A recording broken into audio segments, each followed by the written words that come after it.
I think that Baltimore prioritizing specifically going after Odell and giving him this money, it almost makes them look hypocritical. The reason you don't want to pay Lamar is because of his injured history, because of his checkered injury history. Then you go and you give 15 guaranteed million to a receiver that hasn't had over 1,000 yards in the last 3 years and has torn his ACL twice.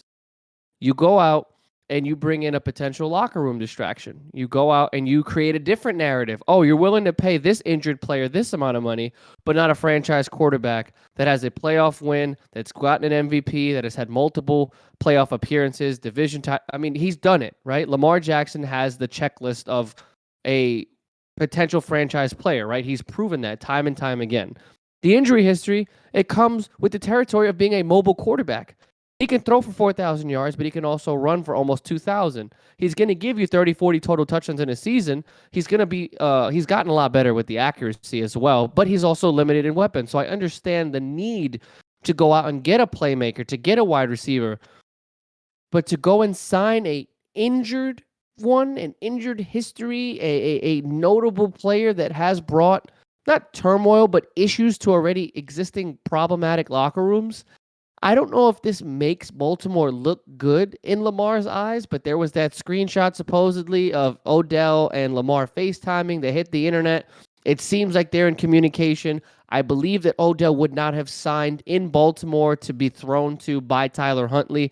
There has to be some form of an indication that this had to be discussed in the background between the three, and by the three, I mean Baltimore, Odell, and Lamar.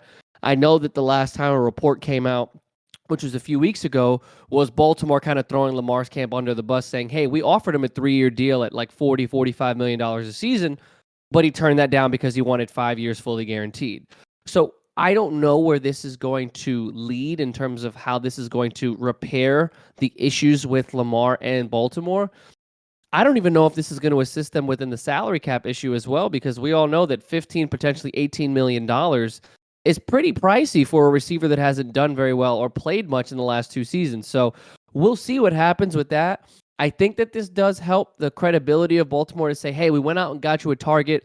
We went out and we got somebody that's better than, Bateman and Duvernay and all these other hole in the wall receivers we had. And I'm torn because we know what Odell can produce when healthy. It's just a matter of, can he do what he used to, which I don't think he can, after repairing that knee as many times as he has. So time will tell. Like I said, I'm 50-50 on it. I think that this helps, but at the same time, this may look bad on the other part. I just think that FaceTime conversation, or at least that screenshot, makes me believe that Lamar is happy with the decision. I mean, I think if you're looking at this from Lamar's perspective, obviously when it comes to the offense, this is the main part that they had to address was the wide receiving core. And, when it comes to just name recognition with Odell Beckham Jr., obviously that's a big name that you're bringing into Baltimore. But like you said, it's this injury history that you have to contend with. And, coming after a second ACL surgery, that's going to be a tough one for me. Because I will say, before he unfortunately tore his ACL the second time, when he was a member of the Rams in that brief stint that he was a part of, the team that eventually won Super Bowl 56, he was looking phenomenal. It looked like almost that similar type of OBJ that we saw early on in his tenure with the New York Giants. But, unfortunately, those ACL injuries, they're very difficult to come back from. And now that he's got a second one, you don't know necessarily what you're going to get. Are you going to get Odell Beckham at 100% or 80% when it just comes to the typical productivity that we see from him on a year in, year out basis? And I will say, when it comes to what the Ravens have at their wide receiving core now, compared to what they had a couple months ago, it is improved. Is it to the point where, do I think that this wide receiving core can contend with the rest of the division? Maybe.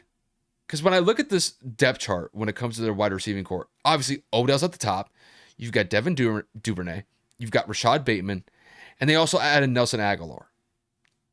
It's not the worst wide receiving core compared to what they had a couple months ago, which was really, really shoddy at best.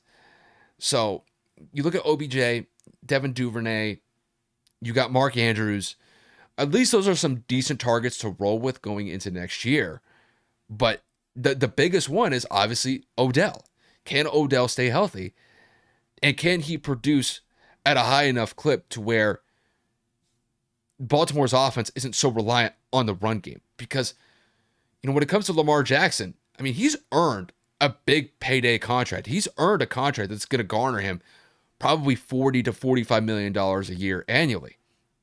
And he has single-handedly carried this offense over the last couple of years. Obviously, they've had a really good run game, especially early on in his first and second year. But, when it comes to J.K. Dobbins, J.K. Dobbins has kind of had a checkered injury history as well.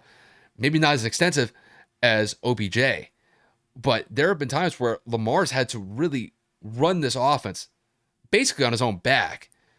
And he's been able to effectively do it so far. And then, unfortunately, he goes down with injuries, especially the last 2 years.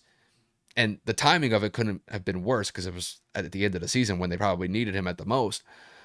But, when you're putting that type of pressure on your quarterback to be able to produce at a high clip with not a lot of targets and weapons to work with, you're going to get the results that, unfortunately, Baltimore has gotten over the last couple of years. So, for me, if I had to say, is this enough to keep Lamar there? It's a toss-up. I don't really know. I know that they tagged him with the franchise tag. I believe it's the non-exclusive tag, if I remember correctly. Is it enough to keep him there? I don't know, to be honest with you. I want to say yes. The optimist in me says yes. But with the way that things have transpired in Baltimore over the last couple of years, more times than not, I'm very up in the air on this one. Maybe if Odell and Lamar are able to work on their chemistry with the offseason still going for the next couple of months, maybe we'll kind of find out more over time, and maybe we'll get a better sense of the direction of where Lamar wants to go down the road. But honestly, I'm 50-50 at this point. And I know it's not a yes or no answer, but honestly, that's just how I see it at this point in time.